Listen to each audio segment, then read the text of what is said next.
I am proudly Fijian and Chinese, but I do resonate more with the Fijian side. One, because my mum was born in Fiji, so even though she's not by blood Kaiviti, she still has very Fijian tendencies and like that island kind of communal. I mean, that's very prevalent in Chinese um, culture too. And because of the way that I look, like I'm brown skin, I look more Pacific Island, I look more Fijian than Chinese. But in terms of my intention of like how deep I want to go into both cultures, it's both like full power. I'm currently learning Mandarin, and yeah, and I want to get into some Shaolin Kung Fu as well. So I'm always about, and I love traditional Chinese medicine. So yeah, in both spaces, I feel really blessed to be the ethnicities that I am. Balawanaka everyone. In this episode of What's in Your Kete, I'm joined by my friend Anjelica Tova. We caught up recently and had a great conversation on Ange's journeys around the world, how she navigates being Fijian and Chinese, our time together doing wakahaurua here in Tamaki Makaurau, and plenty more. Ange has stories and vibes for days, so I'll pass it to her to start us out. Bulavinaka, Nayavangu Anjelica, Amaramani Viti and China. So my villages in Fiji are Nangali, which is in the Naitasiri province, and my mother is Chinese. So she's actually a third generation Chinese, full blood Chinese, but born in Viti in Fiji. And originally my whānau from China is from Guangzhou province. Me on the daily, I am a full-time solo mama to a beautiful, crazy-ass 3-year-old who's full of life. He is my main priority, so I am on a bit of a hibernation from mahi, but I'm dipping my toes into the perinatal maternal mental health space from a Māori and Pasifika lens at the moment, getting trained up as a facilitator in that. And health is wealth to me.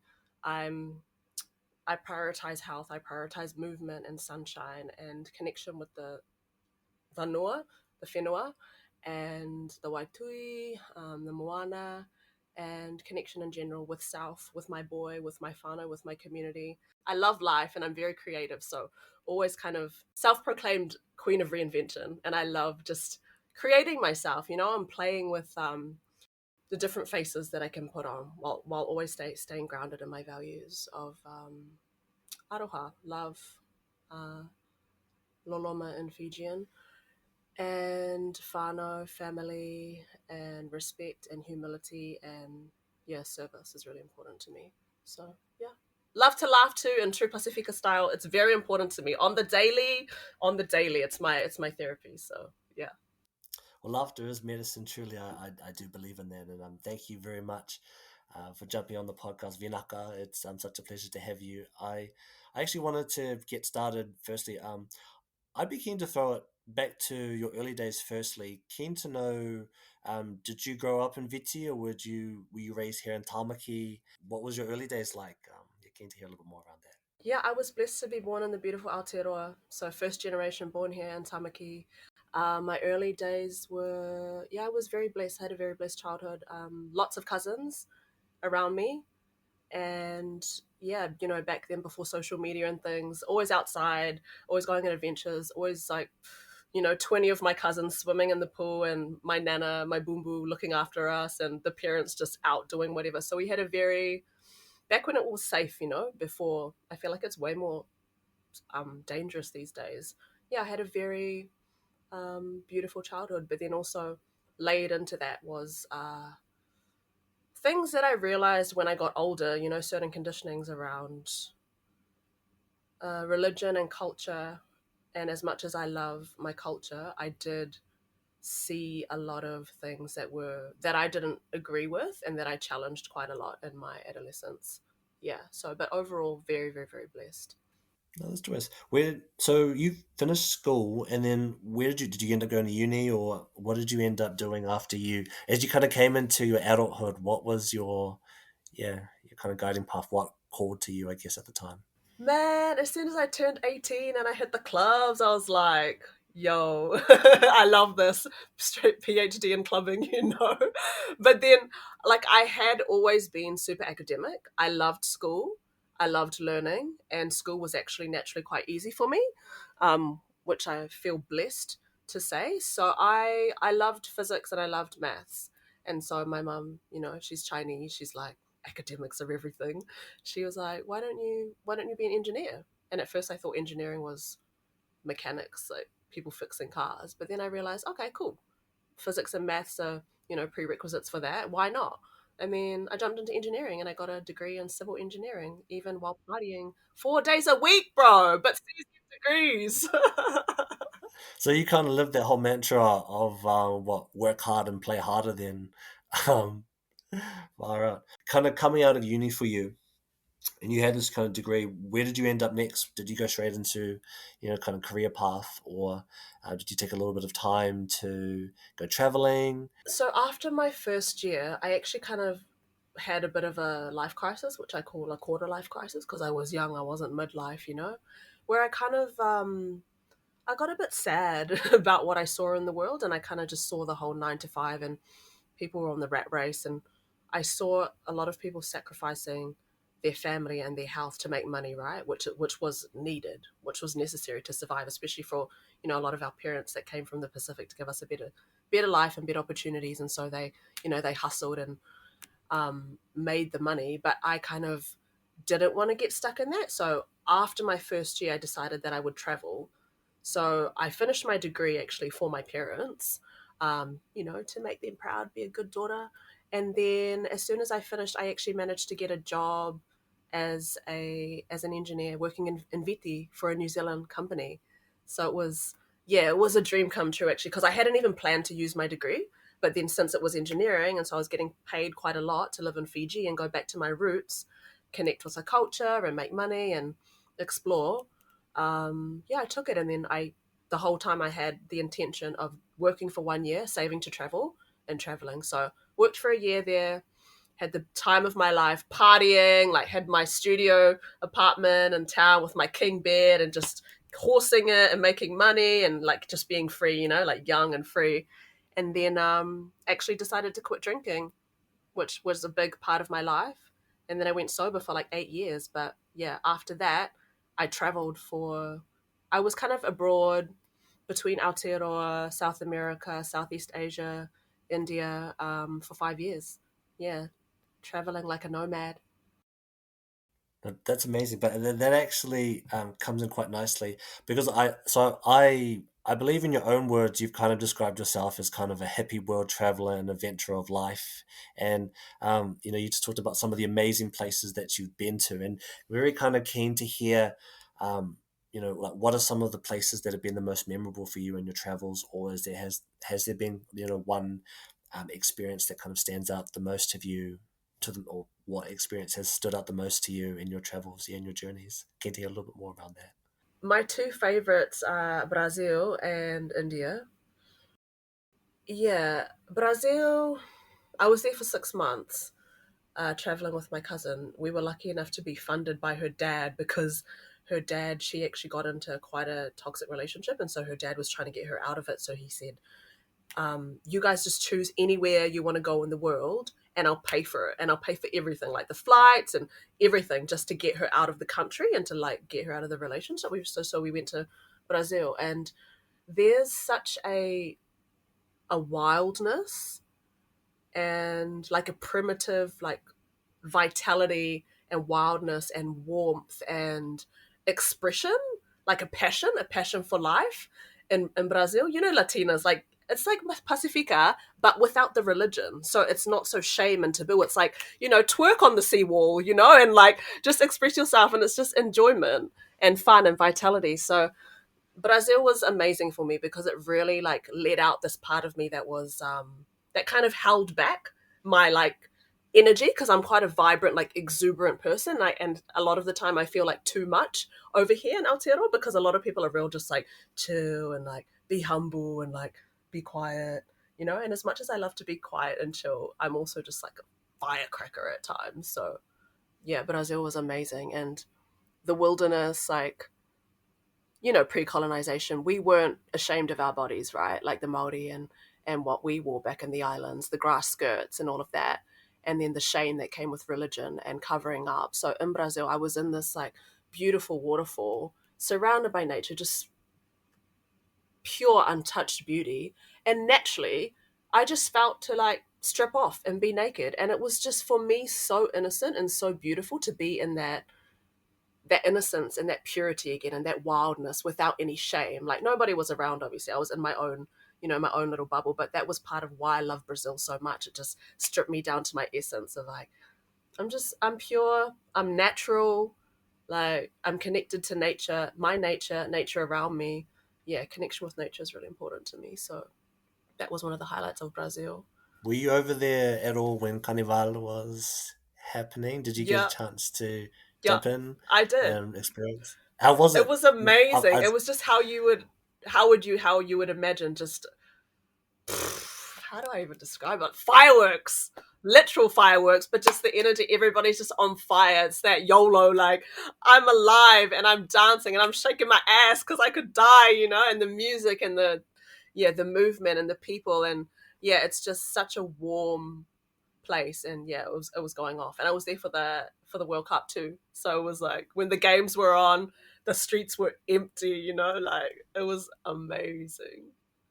talk me through the kind of time period where you started to transition away from the more kind of uh, as you mentioned, the kind of the engineering path. You were trying to um, kind of give acknowledgement to your parents through that kind of traditional academic side of things to where you are now with some of the more holistic work that you're doing to kind of empower, I should say, some of the wahine in our communities. Yeah. So when I said about that quarter life crisis I had when I was 19, that's when I decided that I wanted to work for myself as well. So with the engineering, I love people and I love connection and I love working directly with people. So that's what kind of transitioned me out of engineering because even though I was helping people, right? Like I'm creating solutions, I'm helping with the infrastructure and buildings, like that's still helping people. But I wanted to work with people directly, face to face, heart to heart, like emotions, depth. That's my jam. It's something that really fills me and I can give while feeling like I'm receiving. And I feel like that's such a sweet spot for me to be able to give so much and support another, but also to feel filled in the process. So I had been a natural counselor my whole life. My friends or strangers would always open up to me, even though I was pretty sheltered and I hadn't had much life experience. So I was used to being the one that listened and gave advice, and even for some of my uncles and aunties and things. So that was something that was always really natural in me. Um, and then freedom, like freedom is really important to me to be able to do like mahi that I love, and to be remote, to be able to do mahi from around the world. And then, yeah, with the neurolinguistic programming and the coaching, I was trying to find, I just wanted to find one of my passions that I could get paid for, where I get paid to be who I am. And that's what it is. I get paid to coach, but coaching is so natural to me and effortless. So yeah, I stumbled upon a neurolinguistic programming like scholarship on Facebook actually and applied for it and I got it and that's how I got into the space. And then I did a business course and then I got a business coach and then I just created it and created my packages and started marketing myself and got clients and yeah, built a bit of a rep and yeah, it's awesome because I get to create, like the Love Method masterclass, which was so awesome. And I think like over 100 women signed up and we had maybe, I don't know, maybe like 40 women in the Zoom for the actual masterclass. It was awesome because I got to combine like science and neurolinguistic programming with my own life experience, with my own kind of teachings and mesh it in and let the woman have a taste of, hey, this is what I do for me. Try it and see if it works for you. But ultimately trust yourself and, take what you want, leave what you don't. When you were first starting out, so was your friend Lauren the one who helped you in this space? Was she the one who kind of helped guide you through? So how did you see that? You sneaky one. I'm very good at the research thing. Um, but keen to go a little bit more in detail around like the process of how you ended up building your businesses up from the ground up and getting it out there and leading all the way up to having 100 Viking there saying, hey, we're keen to hear your expertise and keen to hear around that journey. I met Miss Lauren Hill, the white version, the white Lauren Hill, at a festival in Takaka in the South Island. And we met around the fire. Like, it was just one of those magical instant connections. Have you ever had that where you meet someone and you just look in their eyes and you're like, cool. You just kind of, it's so special, eh? Of course, it's a very rare thing to happen though. Agreed. So we met at the fire, and then we just were, having a talanoa around the fire and sharing about our life. And we just went really deep, really fast. And then the next morning at the festival, she said, "Oh, I'm a coach." And I said, "I'm a coach too." And then she said, "Who's your coach?" And I said, "I don't have one." And she's like, "Maybe I'm your coach," because she was a business coach. And I was like, "Oh, maybe you are." So we exchanged contact details. And I was traveling, like I was living like a hippie back then, eh, bro? Traveling in my van in the South Island. And then when I was on the ferry, and then I remembered her. And then I messaged her and I said, "Hey, I'm keen to have a call and yeah, potentially be your client. Maybe you're going to be my coach." And then so we had a call and we hit it off, and then I started. I think I had a 3 month like business coaching with her. It was once a week, and she just helped me do everything. She helped me like deep dive into myself, into my identity, into my gifts, into what I want to share, into what kind of services, into marketing, branding, like all of it, all of it, all of it. She helped me package it. And yeah, I started to get my first one-on-one clients with her. And Lauren Hill is my best friend still now. So we still have the weekly calls, but we're both coaching each other and supporting each other in all the ways. It's the most incredible sisterhood. Trying to find someone special like that in terms of who will kind of ride or die for you, I think is really special. So I'm really glad that you kind of have someone to support you in that space. Um, One thing that I realized that I think you mentioned it very briefly, but you also mentioned that India was very special to you, and your travels in there as well. And kind of, I'm keen to hear just a little bit more around what did you end. I mean, I know you shared around the magic of Brazil, but is India kind of similar in terms of the love of the vibrancy of the music and the dance, or is it? I've never been to India, but yeah, keen to hear some of your experience over there. Yeah. India's very rich. If I, that's the one word that is succinct but sums it up. It's very rich. And yes, as you said, it is similar to Brazil in those ways. It's, yeah, vitality, people dancing, people singing, the colors, the smells of all the different herbs, like all the different rituals that go on the daily, the devotion and the spirituality. So in a sense, both of them are similar in the spiritual aspect, because Brazil is very spiritual in the ways of nature and shamanism, and that connection is really strong. Not so much religion for me as to what it, like, why it was significant for me. And India, the Hinduism and yeah, the pujas, which is like the offerings. And I had an Indian boyfriend there too, so I got to experience a lot of the local life and the real authentic India that a lot of people, most people, don't get to experience. So, um, and India is just very intense. So I personally feel that I can be quite an intense person, and I'm quite extreme. I like to really go there, I like to challenge myself a lot, and I like to be in uncomfortable spaces, and I like to be, yeah, I quite often I seek that, to be in different places and different perspectives and different ways of being and living and things. So it's very intense. Yeah, it's very, very intense in India. And it challenged me a lot. It broke me. I felt like illusions were kind of shattered while I was there. Yeah, and it was very transformative for me. What is the kind of importance of holistic well-being to you, in a personal manner, but also with the mahi that you do? I know particularly um, in our communities as well.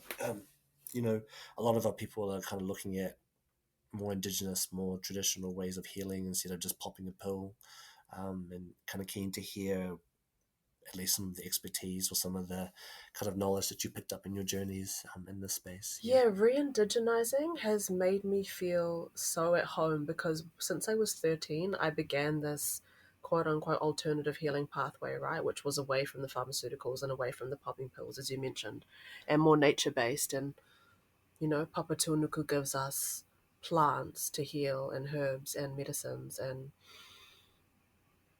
yeah, no hate on the pharmaceutical industry, because there's definitely benefits. And things like surgery, are very necessary. But the importance of holistic well-being for me, naturally, I'm quite a sensitive and almost hyper aware human. And I haven't been formally diagnosed with ADHD, but my sister has, and she tells me all the time that the way that I speak and all these things are what an ADHD person would. And I've read a bit about, so I can resonate. But also, I also read something that mentioned that ADHD is kind of a heightened sense of awareness. And it was like back in the days, we kind of made the best like hunterers and gatherers because we had the heightened sense, so we could see where the animals were moving or where the bush was moving. And so that increased sensitivity was helpful for survival. But then now, in a world where there's so much stimulation all the time, the lights, the sound, the traffic, the cars, the social media, everything, it's yeah, for me, that's why it's really important to be in nature for me. So holistic well-being for me is mind, body, spirit. Spirit for me is connection with my ancestors, is connection with God, um, connection with the whenua, connection with the moana, the ocean, the sea, and like just humans as well. Connection overall. Body, it's taking care of myself, movement. For me, vitality is really important. So dancing, in Pacifica cultures, like dancing, back there it was so normal to dance, and because we would have been out planting and we weaving and moving all the time. But yeah, this modern society of just convenience and cars, and I'm not a hater on it, right? But I just definitely see how we've become lazy and how people have become so disconnected from their bodies because they're sitting behind a desk in front of a computer when we weren't designed to do that. Yes, evolve with the times, but yeah, a big part of um, even being connected to my culture and to my roots is innovation. So still having like the essence of the connection and the respect and the humility and the service and the love and the reciprocity, but also changing with the times. So and how can we incorporate it so that it's we're not feeling like we're going backwards. We're yeah, we're changing things to fit the times, but still keeping our culture alive. So body and movement, dance, for me, anything because it helps with, for me, I get quite overstimulated quite easily. So to regulate my nervous system, I have to move, and I work out, I swim, I dance, I walk, I play with my boy, wrestle with him. I do lots of things. So movement, yeah, even and then mind. So that's all about mindset, and that's where the neurolinguistic programming comes in, because a lot of people aren't even aware of their thoughts. They're kind of just operating, and they don't actually kind of introspect and question, okay, where are these thoughts coming from? Is this actually in alignment with what I want to create for my life or where I'm headed or my path and my purpose, So to be able to take that step back and be this observer of your thoughts, and then realize that you actually do have some power in, yeah, and redirecting your mind from someone who was a chronic overthinker, overanalyzer, like negative Nancy to the days, and to be able to see how I have 180'd myself and to actually get my brain on my side. That's why I preach it and I live it, because it's changed my life. And then yeah, the rongoa. So that's, yeah, the holistic element. Like plants, medicine from plants, environments that you're in, people, like what's surrounding you, what kind of people, what kind of space are you living in, um, yeah, what kind of content are you consuming? This is all in haura, like in well-being. Are you familiar at all with the health model of Te Whare Tapawha? Yes, I am. I know that there's other variations within our Pacifica communities, but kind of looking at bringing spirituality and then social, physical, mental, and spiritual well-being all together is something that I kind of aspire to. I know a lot of our people do as well. It's just hard, especially when you live in that kind of Western world as well, where like you said, with the overstimulation and all of that. But I think you've kind of touched on it quite nicely. So um, yeah, thank you. Um, Oh, one more thing, bro, just in relation to waka as well. The sense of homeliness that I feel is because, how I mentioned that I kind of went on this alien, like I don't belong anywhere and I'm misunderstood. It's because I didn't really feel or see people around me, right, with this increased sensitivity, like super empathetic.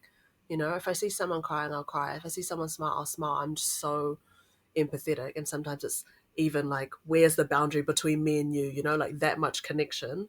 And with the waka, that's also why I felt so at home, because they talk about the sensitivities, like our ancestors navigated back then with the stars. with the tides, with the birds, with the wind.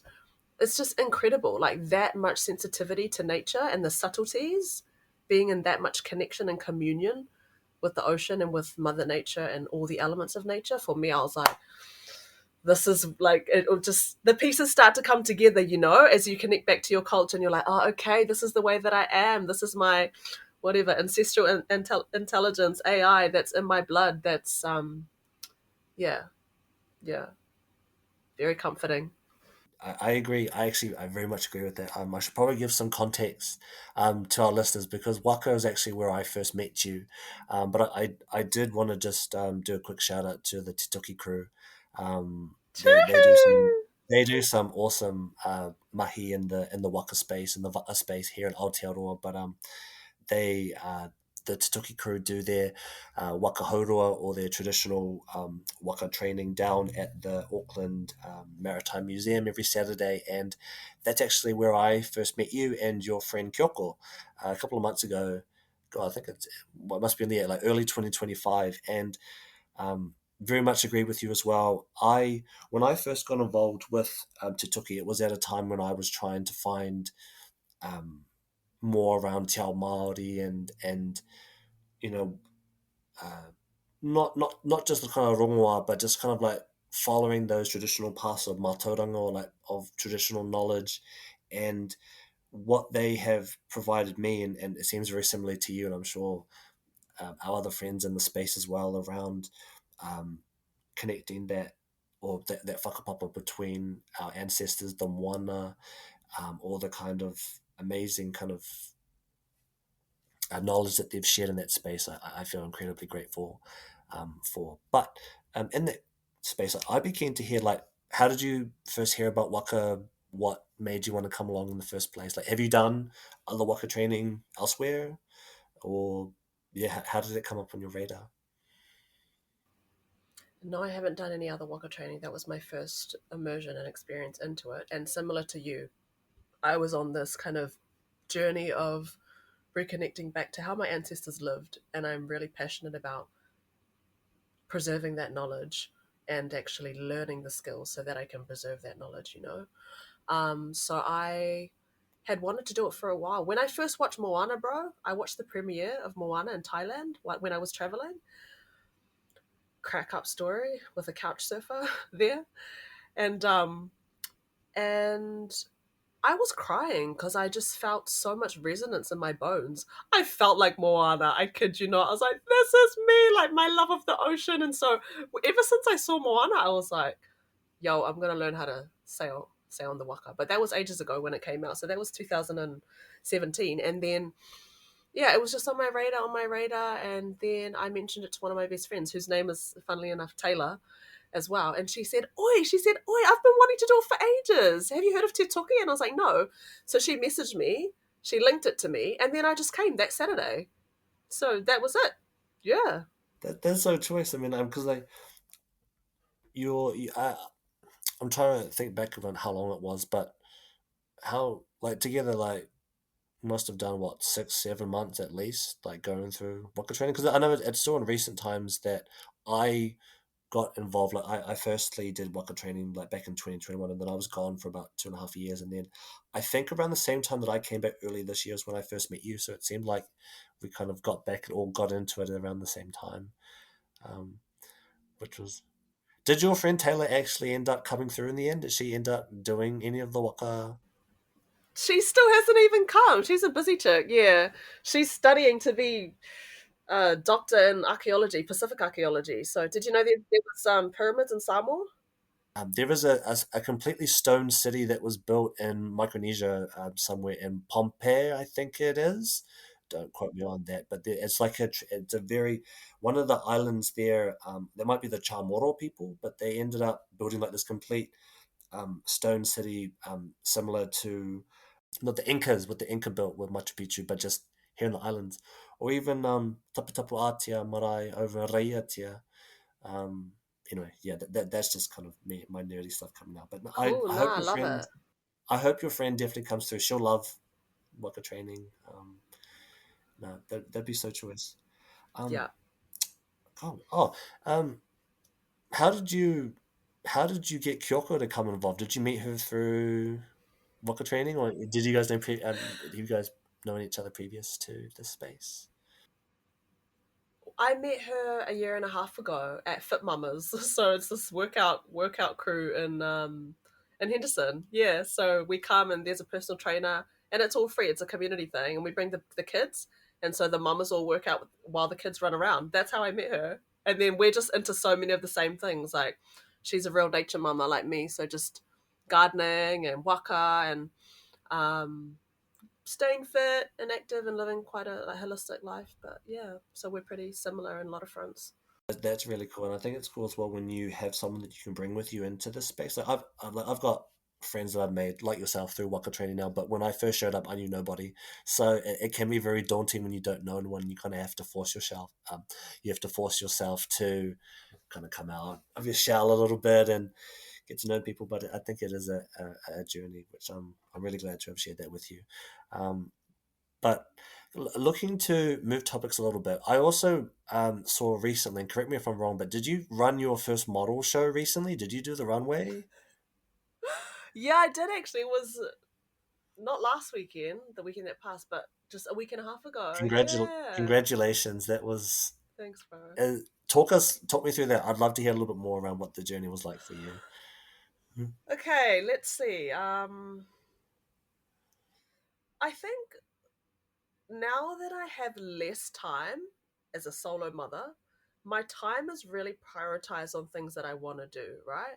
And as much as I love my coaching, Mahi, I just don't have the time and the commitment to have clients and to, like when I don't have much time for myself, I don't really want to be in service mode when I'm just trying to fill my cup first. That's being really honest with what I need at the moment. And so I thought, what's other ways that I can make money? you know how can I be resourceful? And so I signed up my son for it's called Cam Talent Agency. That's the acting modeling agency. I signed him up, and when I was there I was like, I'm gonna do it too. I just sign up for fun. So I just get all these emails for different things that are happening, for being extras, for acting, modeling, and all of that. So yeah, they just sent out an email and they said, "Hey, we reckon you'd be great for this." And so I was like, "Yo, sweet! Never done it before." As I mentioned, I'm really into trying new things and being uncomfortable and just going for it. And yeah, and then so I did it, and I auditioned, and then I got through, and there were 3 different castings, and so yeah, a week and a half ago, walked the catwalk. 1 minute, but like woohoo! But like so much prep leading up to it, and it had to have all the positive self talk and the support and the belief, and ultimately just had fun. Just like ooh, I'm a model now, bro. Like just to have fun, to have fun with it. Yeah, so I've been having like some. I had my first paid acting gig too for ANZ, so that was cool. It's just like I'm really into just trying the different things, seeing what fits. Does that work? Does it not? Is it aligned with like my ultimate vision and where I'm going, and just having fun with life? It's a big game. Can we expect to see your face on TV or in the local movie scene more? Are you kind of leaning more into the acting, model side, or? Honestly, after the first catwalk show, I was like, I'm so proud of myself that I did it. But I realized it's not really my space because, as I said about prioritizing time, Yes. it's cool, it's fun, right? To be beautiful and to walk and to show off these clothes. But unless it's a Fijian designer Yeah. or it's my own clothes that I make or someone close to me that I really value the kaupapa and the intention that's gone into it, I'm good with not doing the modeling world anymore. But with the acting, I think, I am keen to get into more acting spaces. So we'll see. Like I said, if the opportunity comes, I'm like, yo. I'm manifesting it for you. I'll manifest a whole bunch of stuff come your way. But Thanks, bro, because we need representation. We yes, need Fijian actors on the big screen, bro? I will make that sacrifice for us, man. I do it for the culture, surely. um, Any day. I don't know if I asked. You mentioned. I'm curious just to know a little bit more. You mentioned your family. You mentioned your sister.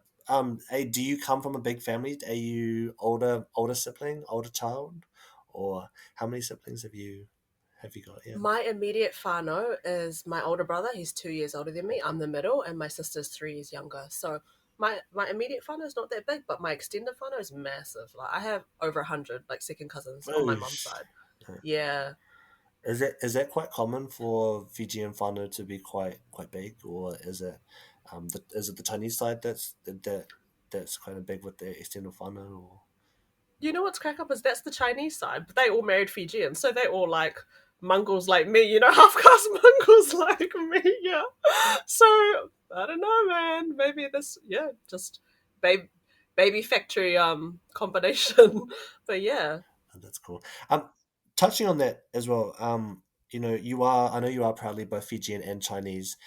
Keen to hear just a little bit more around how do you wrap both your cultures, and did you did you go through that kind of journey of learning around what it means to be both Fijian and Chinese, or is there one of your cultural backgrounds that kind of speak to you a little bit more? Yeah, just keen to hear a little more around that. Such a great question, and I love speaking about this. And I'm sure you'll be able to relate as well as many of the listeners. But so, firstly, being mixed race and then being first generation born in Aotearoa is like quite an interesting combo. And I definitely had an identity crisis, slash, kind of still go through it at pieces, of like this where do I belong, where do I fit in. So that was quite a massive part of my childhood and upbringing.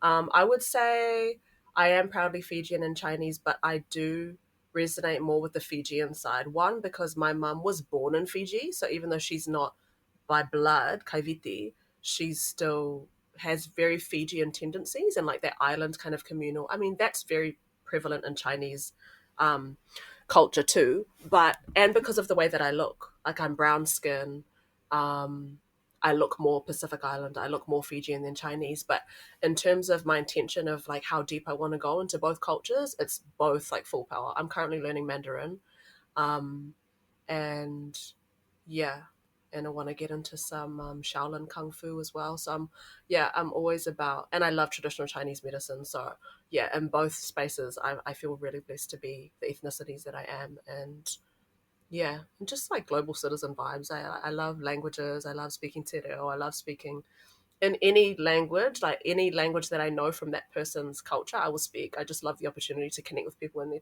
their native tongue. So yeah, culture is so beautiful to me. It makes us unique, and yeah, You mentioned you learn Mandarin as well. Do you speak any other languages except for English? I speak a bit of like a few things. Um, Vosavakaviti, Fijian, Mandarin, Portuguese. I'm learning Portuguese as well, which is what they speak in Brazil. Because I learned quite a lot as well, actually, because I was there for 6 months. A little bit of Hindi, yeah, a little bit of Spanish, a little bit of te reo. Yeah, I speak like a multitude of languages to my boy as well. So yeah, but broken. I desire to be fluent in them all. That's cool. I think because it kind of goes into what you're saying as well around being a global citizen, and maybe that just kind of speaks towards Tamaki Makaurau being quite an international city. I mean, like growing up, like I always had friends that were like Maori, Pacific, like Arabic, African, Latino, and it was always kind of normalized, I guess. And maybe you can you might have your own thoughts on this, but I because I am Afghani as well, but I find when you've got mixed heritage, it's also a lot easier to assimilate into or like move between different cultural groups. Like I always found that I was never uncomfortable, I guess, within any of my different friend groups, but like say one of my good childhood friends, he was Balangi and he only hung out with all the other Balangi kids. So was it kind of similar for you as well in that space, or Yeah, it was similar for me. I think being mixed race, we get immersed and we get exposed into lots of different environments. And as you said, how Tamaki is such a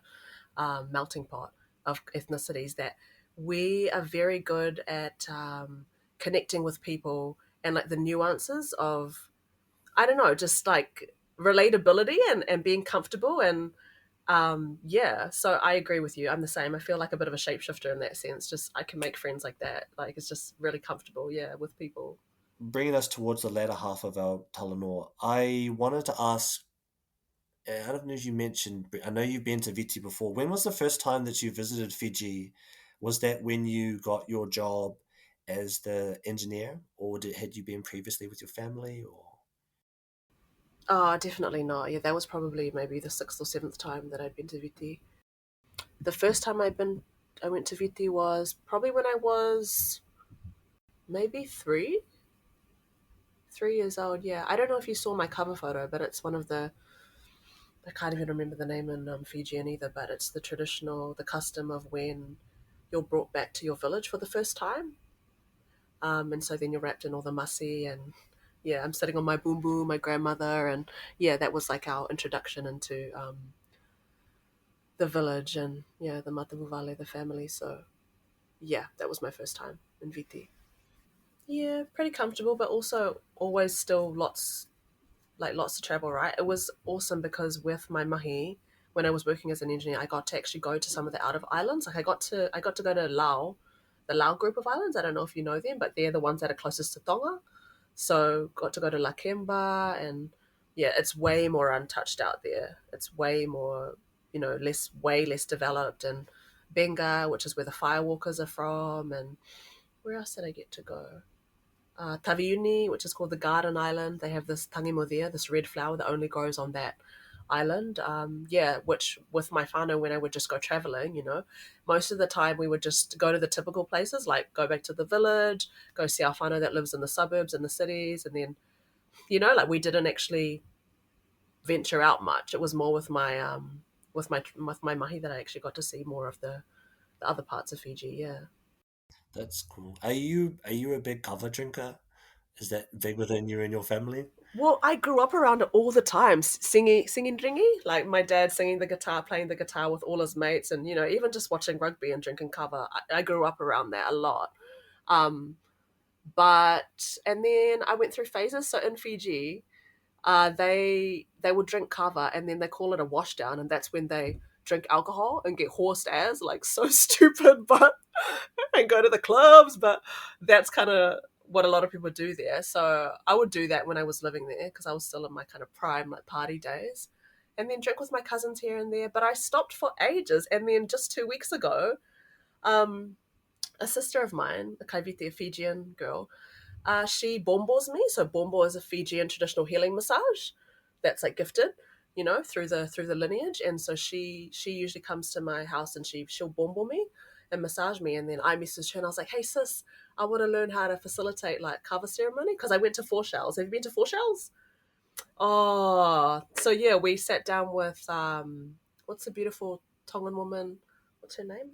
And she was so beautiful, and she did a little workshop for me and the Pacifica mamas that are in that perinatal maternal mental health space. It was beautiful because even though kava was around me my whole life, the way that she facilitated by a woman, like all the symbolism, the tanoa, it's circular. We use one bilo, one cup, to share. We're all sharing from the same cup. Everybody is equal. We're all sitting on the same ground. Like just that beautiful sense of unity that us as Pacifica live so beautifully, that interconnectedness. So yeah, so I texted that sis and I said, teach me how to, like do the kava ceremony properly. And so I texted my dad, told him to tell me like the opening, the prayer and like all the words. And so I did my first kava ceremony just like 2 weeks ago, yeah, and served it. And yeah, keen to get back into the kava drinking. So funny that you asked. No, that's dress. It sounds like you aced today, which I was like, whoosh. Um, A plus plus. me and I went with two of my friends. One fella is Samoan Tongan, the other guy was from the Solomons and Kiribati, but both never tried cover before. So all three of us ended up going down to Four Shells and just going ham on that. And then like it was a good experience, but like they brought like, the biggest bowl that we had, and I was like, we had no idea how to go for it, but ended up we got there around 6 o'clock, and then by the end of the night, it was like 11 at night, and then they closed the shop, and then it was us with the regular drinkers as well. How did you feel? And my lips were numb as well.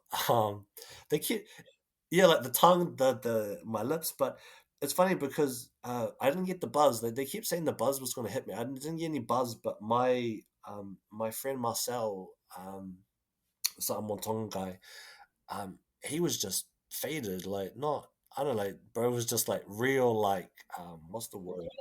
We call it dope. We call it grog dope. Yeah, yeah, yeah. What's the Pakia with it? Like lethargic, like just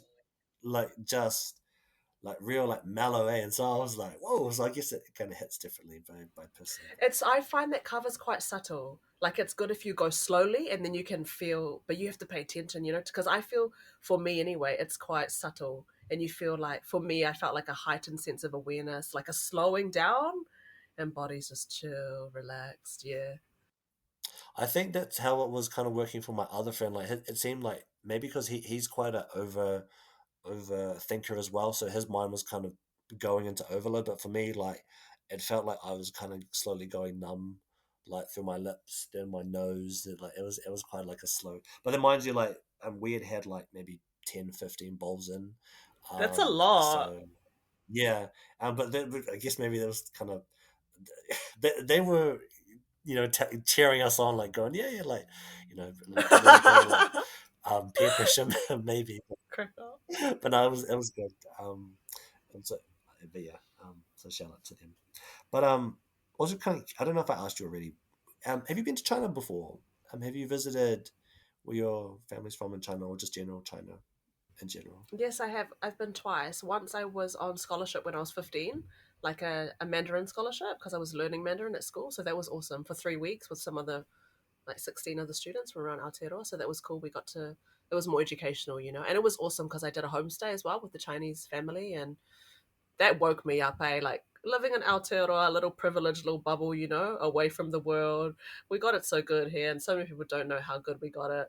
And then going overseas to China and, you know, staying with a pretty middle class, but here would be considered low class family, cold water showers, you know. I was like, whoa, big wake up call when I was 15. And then went to Shanghai, one of the universities there, and it was awesome, like mean cultural immersion. And then with my family's village, went in maybe 2009, I think, when I was 17. So we went to Guangzhou, where my whānau's from, and yeah, stayed with my family and visited some old relatives that can't speak English, and um, yeah, ate some mean ass kai. Yeah, it was awesome. Did a bit of touristy sightseeing. Mm. You've talked about your son before, and kind of you shared a little bit around, the journey that you've been on through language and through culture and through kind of holistic well-being. Are these things that you want to pass on to your boy as well? And is this something that your parents also kind of shared with you in your early days? Is that kind of like a passing through the generation um, thing as well? Or is this kind of something that you're going to share with your boy just through your life experience and journeys that you've been on? Yeah. I think my parents definitely passed it on to me through ways of being. I don't think it was as intentional. And through the holistic lifestyle, that's more me. Like, that's something that I've felt strongly as part of my purpose here on earth, is to be really in touch with, yeah, all the holistic elements and to kind of embody that well-being, because I mean, I feel the best when I am looking after myself in that holistic way. So yeah, with my boy, I feel like I'm a lot more intentional about passing on the culture, about passing on the traditions, about creating traditions as well. Um, yeah, once again, that honor both of our that honor our past and where we've come from. But yeah, it's always, for me, it's always like about the environment too. You know, yeah, being kaitiaki of this planet is really important to me, to take care of the earth and to take care of the oceans and to take care of each other. So uh, yeah, it's massive, and that's very much drives me and keeps my fire hot. You know, like that passion for learning Vosavakaviti, Fiji, and Mandarin. Being immersed in these spaces where I have the opportunities to deepen my cultural knowledge and yeah, be around similar minded people, so that yeah, I can ultimately live those values and teach my son through being the example. So 100% he is, when you become a parent, just the why, the passion, the motivation, the inspiration is just heightened for me anyway. Yeah, in the best way. I let it challenge me and yeah, take me higher, and always stay humble and grounded and connected to, like, especially being privileged. I feel like I've been very privileged to be born in Aotearoa and to be mixed race and to have all these experiences and lots of exposure to lots of different things, and I want to be able to help ultimately go back to Fiji and help the people that are barely struggling to survive. Like, there's a ridiculous stat, bro, that's like 70% of Fijians don't have access to clean drinking water. I just read that like last year or the year before on some page. A sister that I know, she started a foundation called the South Pacific Foundation, and so they're bringing, and this is my engineering brain coming alive and being excited to do engineering again. They're bringing sustainable solutions for clean drinking water. So where, they go to the remote islands and the villages using local materials, they are able to build these like water catchment tanks to provide clean drinking water, that's filtered, that's using basic things like sand and um, stones, local materials to build the filters and stuff. So yeah, I'm really passionate about like giving back because I know that how privileged I've been. And so yeah, I just want to instill that in my boy, that service is important, and it's so intrinsic to us as Pasifika and Māori. I feel like it's not something I don't have to, for me actually it was the opposite. Like I actually struggled in my early years because I would give and I would serve always before serving myself. It was so natural to me that often I forgot myself completely. And yeah, that's another story of another journey of just losing myself completely. Now there's a good balance, but yeah, it's just something so natural that's in our blood, and I love it. Yeah. And I'm glad that's coming. That comes really natural to you, and I know you'll pass that along to your boy really well. And just what you mentioned, I mean, what your sister's up to with, um, kind of building accessible water. I mean, water's natural form of life for everyone, right? I mean, it's so intrinsic to all of us as tangata moana.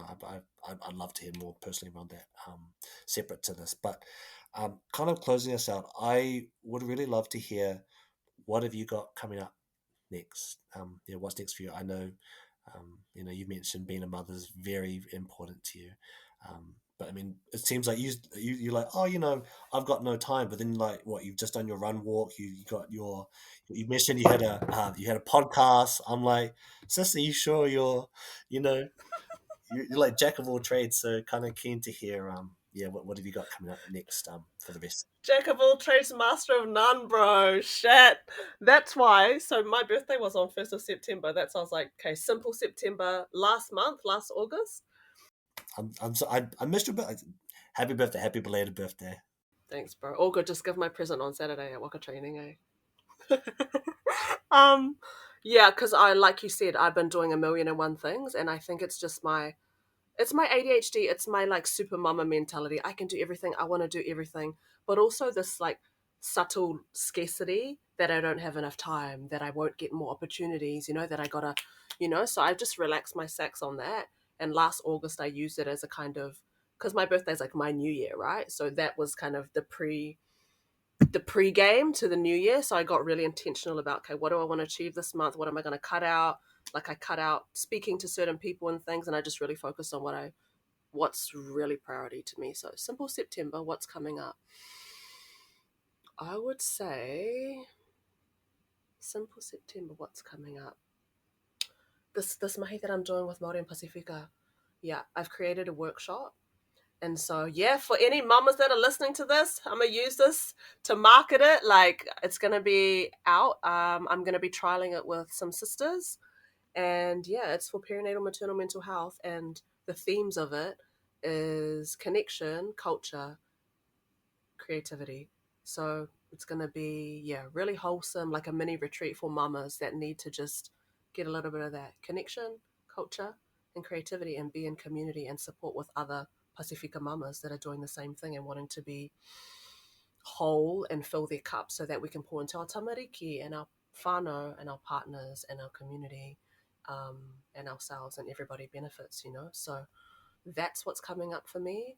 That's the main thing. Yeah. Apart from that, I'm in my lane, just staying fit and healthy, getting in the garden, chilling with my boy. But yeah, in terms of in the public eye, that'll be the mahi that I'll be, yeah, that'll be doing. No, that's awesome. But otherwise, I think this is a nice spot, to close us out on. So, Ange, if you have any other things that you want to share with our listeners before we wrap things up, I'll pass it over to you to close us out. But thank you, so much. Vinaka Vakalevu Taylor for having me on, and to all the listeners, I just want to say, be you, be true to you. The right people will come into your spaces. The right people will be weeded out.